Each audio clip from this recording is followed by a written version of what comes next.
Turning the Tables, Cooking to Thrive in the 21st Century is a cookbook about eating for a small carbon footprint so that we aren't taking more than our share of the Earth's resources and to help mitigate climate change. It's also about how to change our eating practices as we face the challenges of climate change.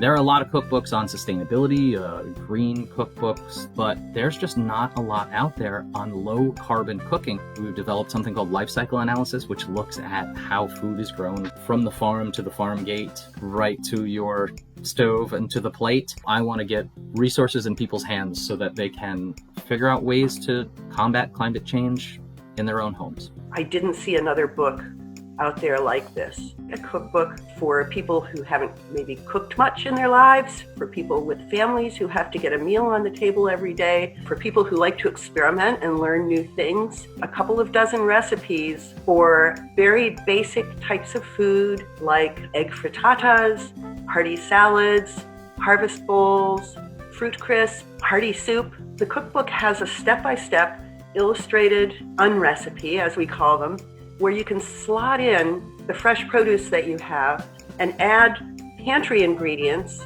and you can create a delicious meal, usually in one pot, not have to go out shopping, and use beautiful produce that is the top of the season. We're not thinking about the carbon cost of all of our food ingredients, and that's really one of the things that we wanted to have in this book, what every ingredient costs in terms of carbon emissions and how it's affecting the planet. I chose to make the recipes illustrated and step-by-step because I think that makes them easier to understand, but also more fun. I love comics, infographics, and I love color. I think that it just makes the cookbook joyful. All of these changes that we make need to be fun in themselves. They need to be delicious and satisfying in themselves, or we just aren't going to do it.